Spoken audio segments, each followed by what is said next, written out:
Assalamualaikum warahmatullahi wabarakatuh. Selamat malam, Sobat Horor Klasik dimanapun Anda berada. Semoga pada malam hari ini Sobat Horor Klasik dalam keadaan sehat walafiat dan selalu dalam lindungan Tuhan Yang Maha Esa. Cerita pada malam hari ini merupakan cerita bukan horor ya, tapi lebih pengalaman gaib yang dialami oleh ayah saya sendiri di dalam rumah yang kami tinggali. Namun seperti biasa, sebelum saya memulai cerita pada malam hari ini, pertama-tama izinkan saya mengucapkan terima kasih kepada Sobat Horor Klasik yang telah berkunjung dan mendengarkan cerita-cerita yang ada di channel Horor Klasik. Tidak lupa, saya ucapkan terima kasih sebanyak-banyaknya dan apresiasi setinggi-tingginya kepada subscriber yang telah bersedia untuk mengikuti dan mendapatkan cerita-cerita terbaru dari channel Horor Klasik. Cerita ini bermula pada satu bulan Ramadan ya, atau pada bulan puasa pada tahun 91 atau 92. Saya terus terang sudah lupa persisnya ya. Jadi dulu itu ayah saya ini memiliki kebiasaan ya untuk tidur di kamar saya ketika saya masih bujang ya dan masih tinggal bersama orang tua saya. Karena kamar saya ini bisa dikatakan kamar yang cukup pengap ya. Jadi beliau ini memang sengaja tidur di kamar saya dengan harapan agar beliau ini pada dini hari ya, atau waktu-waktu sepertiga malam terakhir ini beliau bisa terbangun karena merasa kegerahan. Nah, pada suatu pagi hari ya, setelah kami ini melaksanakan sholat subuh ya, memang keluarga kami atau keluarga saya ini memiliki kebiasaan untuk duduk-duduk di teras ya ketika langit sudah menjelang matahari terbit ya. Kurang lebih kalau dulu di kota Semarang itu ya jam 5:15 lah ya, jam 5 lebih 15 menit itu kami terbiasa duduk di teras sambil ngobrol. Kalau pas tidak bulan puasa ya sambil menikmati teh dan kopi. Hanya karena kejadian ini terjadi di bulan puasa ya, otomatis tidak ada ritual minum teh dan kopi bersama. Kami hanya duduk-duduk sambil mengobrol. Kebetulan di pagi itu hanya saya dan ayah saya ya yang berada di teras. Dan beliau ini bercerita bahwa tadi malam ketika beliau sedang tidur di kamar saya, beliau ini tiba-tiba terbangun karena mendengar pintu kamar saya itu tiba-tiba terbuka dengan suara yang cukup keras hingga pintu ini membentur dinding ya. Nah, ayah saya ya spontan terbangun karena kaget dan beliau ini terduduk di atas dipan kasur yang beliau gunakan untuk tidur itu. Nah, posisi ketika beliau terduduk ini, mata beliau ini memang memandang ke arah pintu ya. Dan beliau ini terkejut karena tiba-tiba dari arah luar pintu ini ada semacam asap tipis ya yang masuk ke dalam kamar. Dan kemudian dari kepulan asap tersebut masuklah satu sosok yang tinggi berbalut kain putih. Mungkin Sobat Horor Klasik mengira itu sosok pocong ya. Awalnya ketika ayah saya bercerita, saya pun berpikiran seperti itu. Mungkin sosok yang beliau lihat ini merupakan sosok pocong. Namun ternyata bukan. Karena sosok yang dilihat oleh ayah saya itu rupanya merupakan sosok yang ya seperti manusia ya pada umumnya, namun menggunakan jubah yang berwarna putih. Jadi mungkin gambarannya kalau sobat horor klasik ya bisa membayangkan itu sosok tersebut menggunakan pakaian terusan ya yang berlengan panjang, dan pakaiannya itu juga lurus dalam tanda kutip ya, satu jahitan sampai ke bawah, kakinya ini tidak terlihat, dan kemudian di bagian kepala ini ada penutupnya, mungkin semacam hoodie ya kalau tren-tren pakaian zaman sekarang itu ya, penutup kepala semacam itu. Nah, dalam kebingungan dan kekagetan ayah saya, sosok tersebut mendekat ke arah ayah saya, dan ayah saya mengatakan ya, sosok itu sosok yang sangat tinggi, dan ketika jarak sosok tersebut dengan ayah saya ini sudah cukup dekat, ayah saya bisa melihat sosok tersebut ternyata merupakan sosok seorang pria dengan wajah yang tampan rupawan ya, istilah ayah saya ya. Jadi menurut beliau sosok tersebut memang betul-betul berwajah tampan, berkulit putih, dengan tatapan mata yang lembut namun memiliki sorot yang kuat ya. Jadi auranya ini bisa dikatakan menurut ayah saya ya itu cukup kuat. Sosok tersebut tersenyum kepada ayah saya, dan kemudian salah satu jarinya ini menunjuk ke sebelah kiri tempat ayah saya duduk. Ya spontan ayah saya ini menengokkan kepala ya ke arah yang ditunjuk oleh sosok tersebut, dan ternyata di situ ayah saya melihat satu tubuh balita ya, satu tubuh balita yang tidur di tempat yang ditunjuk oleh sosok tersebut. Nah, tentunya ayah saya semakin kaget, karena ya memang sudah jelas ya di rumah ayah saya pada waktu itu memang tidak ada balita ya, karena baik saya dan kedua adik saya ini umurnya ya memang bisa dikatakan sudah cukup dewasa ya ketika itu ya. Adik saya yang paling kecil pun ketika itu juga bisa dikatakan sudah bukan anak kecil lagi, seperti itu. Tentunya ya saya ya bingung dan tidak habis pikir.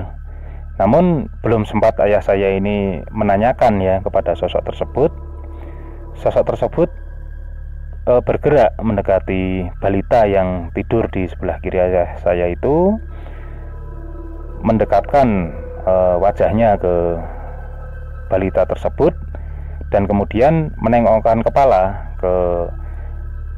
menghadap ke ayah saya sambil mengatakan, anak ini sudah meninggal dan akan saya bawa. Nah, ketika itu entah ya, ayah saya ini tiba-tiba ada perasaan iba kepada sosok balita tersebut ya, meskipun beliau juga tidak mengetahui sosok balita ini siapa, anaknya siapa, itu ayah saya sebetulnya juga tidak tahu dan tidak kenal.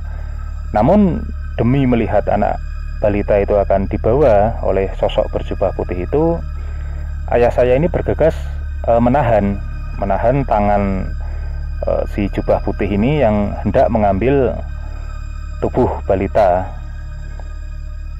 Ayah saya ini mengingat betul ya ketika beliau memegang tangan dari si jubah putih ini, beliau betul-betul merasakan beliau ini memegang tangan yang cukup kuat dan kokoh ya, bisa dikatakan seperti itu.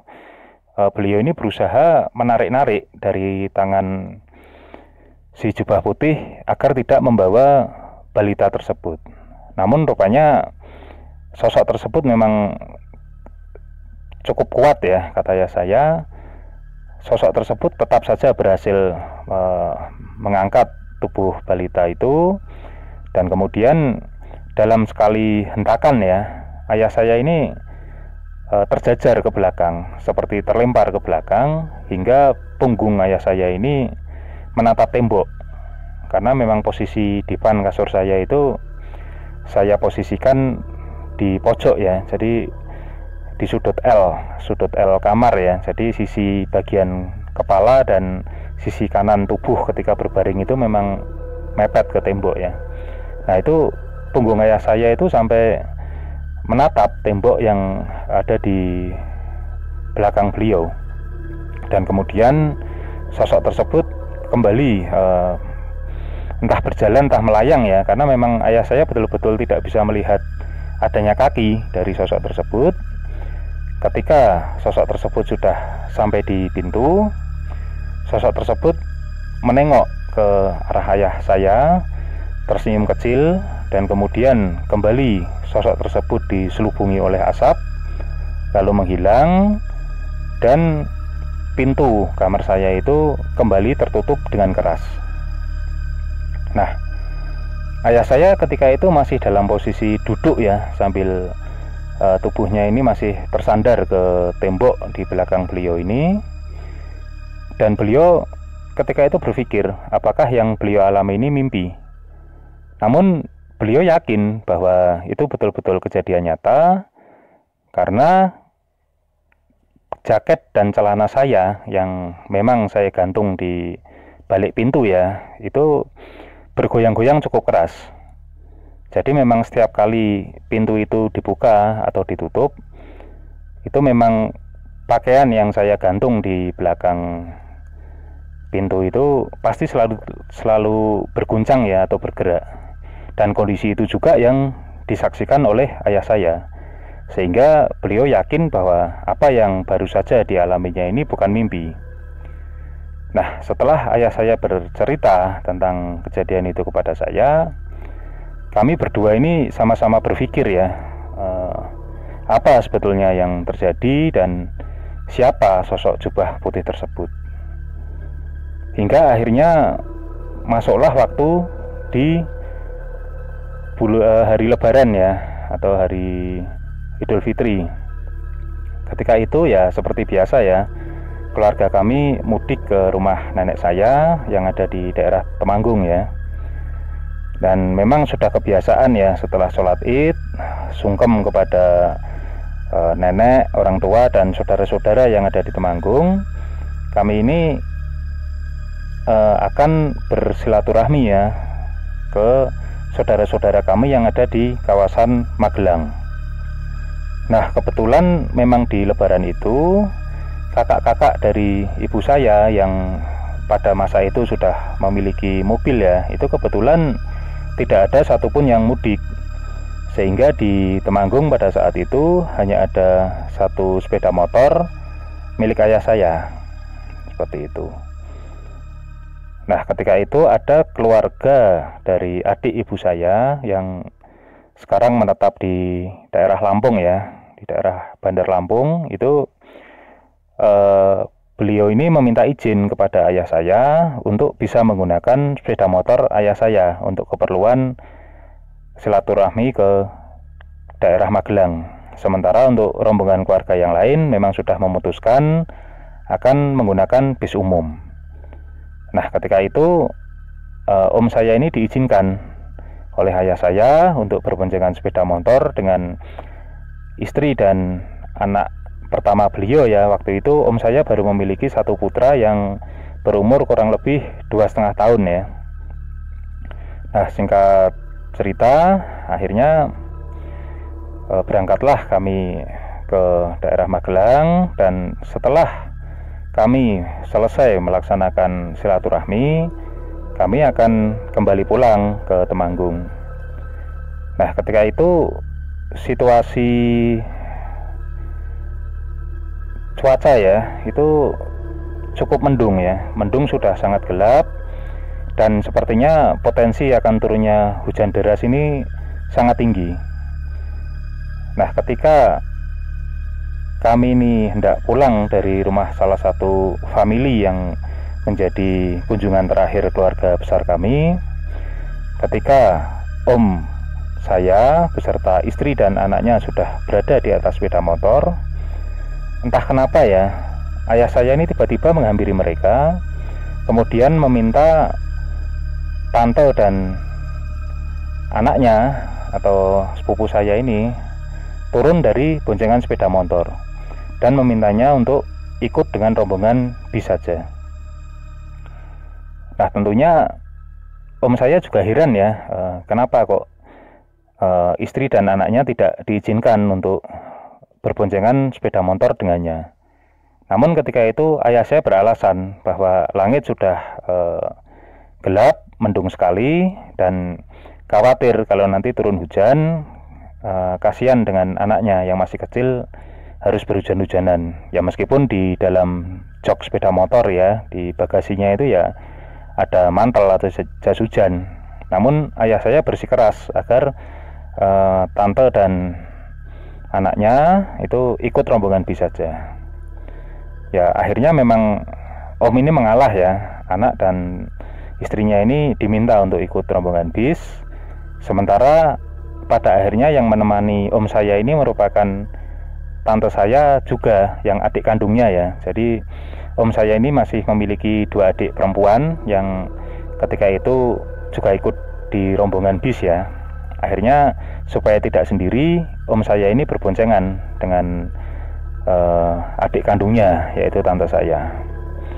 Nah singkat cerita, perjalanan pulang ini ya bisa dikatakan menjadi sedikit kurang menyenangkan ya, karena memang terlihat sekali bahwa tante saya yang merupakan merupakan istri dari om ini sedikit cemberut ya, karena ya saya tidak tahu, mungkin awalnya keluarga mereka memiliki rencana untuk mampir di suatu tempat atau bagaimana ya, karena mereka menggunakan sepeda motor sehingga lebih fleksibel seandainya memiliki kepentingan-kepentingan lain.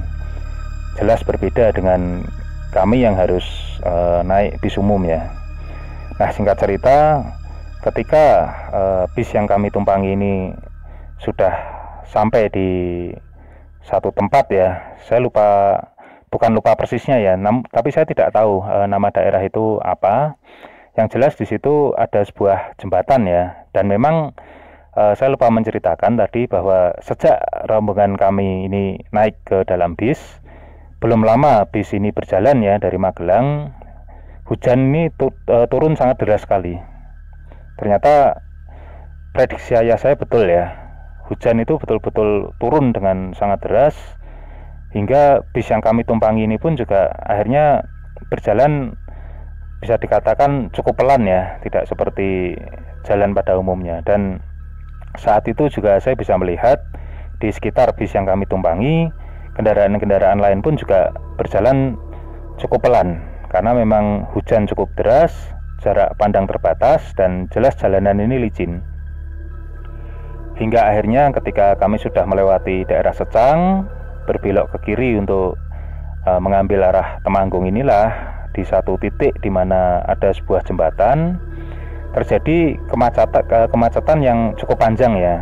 Jadi waktu itu jarak bis yang kami tumpangi ini berhenti dengan jembatan itu kurang lebih 100 meter ya. Dari dalam bis ini saya bisa melihat banyak sekali kerumunan orang di sekitar jembatan.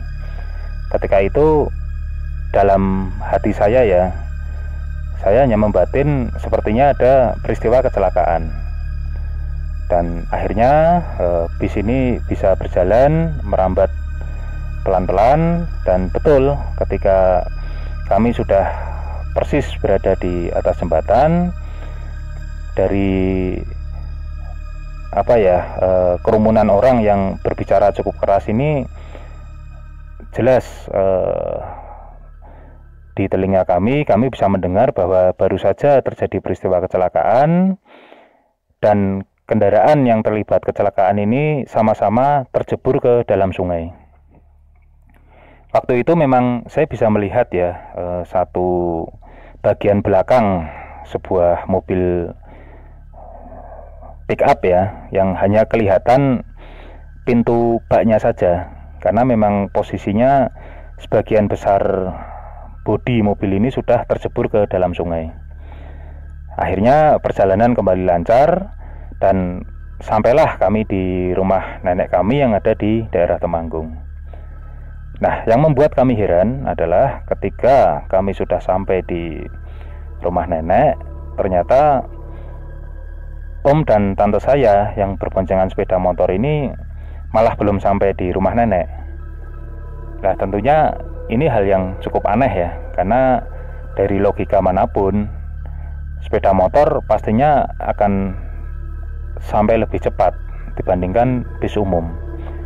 Namun pada waktu itu kami berpikir ya mungkin om dan tante ini berteduh ya, atau mungkin mampir ke satu tempat dulu, karena memang kami sampai ke rumah nenek ini bisa dikatakan belum terlalu sore ya, masih jam 4 atau jam setengah 5 sore pada saat itu ya, belum gelap langit waktu itu.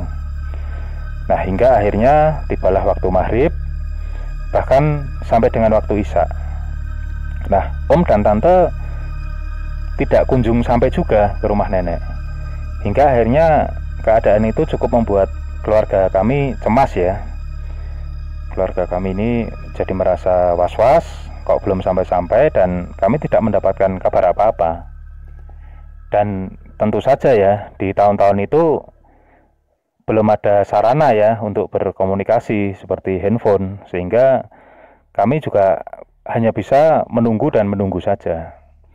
Hingga pada akhirnya kurang lebih jam 8 malam, pintu rumah nenek ini diketuk ya. Setelah kami buka, ternyata 2 orang anggota kepolisian datang memberi kabar bahwa kendaraan yang ditumpangi oleh om dan tante saya mengalami kecelakaan, yaitu kendaraannya tertabrak oleh sebuah mobil pick up dan terjebur ke dalam sungai. Rupanya kecelakaan yang tadi kami lihat merupakan kecelakaan yang melibatkan om dan tante saya. Hanya saja memang kami tidak mengetahui karena kendaraan ayah saya terjebur ke dalam sungai beserta kedua tubuh om dan tante saya itu. Dan sekarang polisi itu mengabarkan bahwa om dan tante saya berada di rumah sakit dalam keadaan yang cukup kritis. Nah, segera saja ayah saya ini pontang-panting ya mencari kendaraan pinjaman, dan segera ayah saya itu dengan menggunakan kendaraan pinjaman berangkat ke rumah sakit untuk melihat kondisi om dan tante saya. Dan ternyata kondisi ketika itu ya, di beberapa tubuh om dan tante saya ini mengalami patah tulang, dan yang paling fatal banyaknya cairan yang masuk ke dalam paru-paru. Namun alhamdulillah ya, setelah kurang lebih hampir 1 bulan ya mereka berdua ini dirawat di rumah sakit, akhirnya ya mereka berdua ini bisa kembali sehat. Dan untuk bagian patah tulangnya ini ya dilakukan beberapa tindakan operasi. Namun alhamdulillah akhirnya mereka berdua ini selamat dan bisa kembali menjalani kehidupan seperti biasanya. Nah, sepulang ayah saya ini dari rumah sakit ya, tante saya yang merupakan istri dari om yang mengalami kecelakaan ini sambil berlinang air mata meminta maaf kepada ayah saya, dan beliau juga berterima kasih kepada ayah saya karena secara tidak langsung larangan ayah saya untuk menarik tante dan anaknya dari boncengan motor itu ternyata menyelamatkan nyawa mereka berdua. Karena bukan tidak mungkin ya, bila kecelakaan itu mungkin melibatkan sepupu saya atau anak om saya yang ketika itu masih berumur 2,5 tahun, besar kemungkinan si kecil itu tidak akan selamat ya. Karena memang di samping kedalaman sungai ya yang cukup dalam dan dikatakan cukup deras. Ya wallahu alam, berarti ingin mendahului takdir dari Yang Maha Kuasa, namun kemungkinan seperti itu sangat besar. Nah, ketika itu ayah saya hanya mengatakan kepada tante bahwa tidak perlu terlalu memikirkan hal tersebut.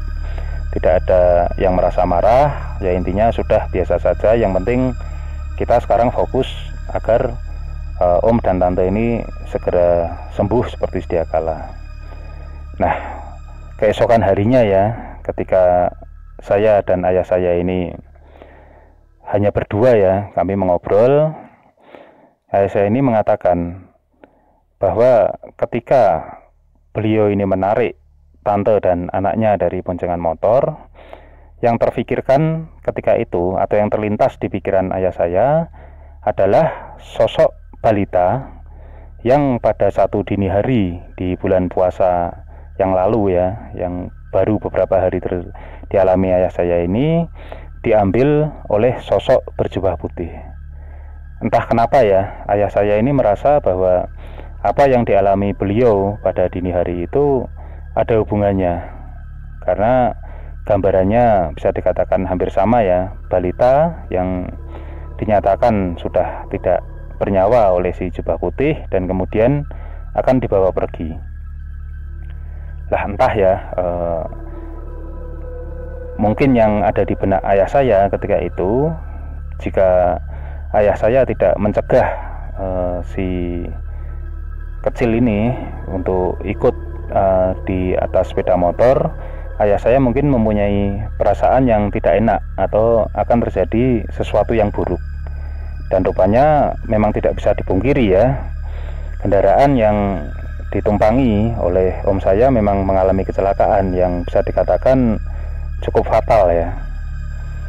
Dah wallahu alam ya keterkaitan dari ini semua, namun ayah saya pribadi memang merasa bahwa kejadian yang dialami dengan si jubah putih ini merupakan suatu pertanda. Nah itu tadi sobat horor klasik, cerita yang dialami oleh ayah kandung saya sendiri pada suatu bulan puasa ya, di tahun 91 atau 92. Itu kejadian yang sudah cukup lama dan kami memang jujur sebetulnya sudah tidak mau mengingat-ingat lagi ya kejadian itu.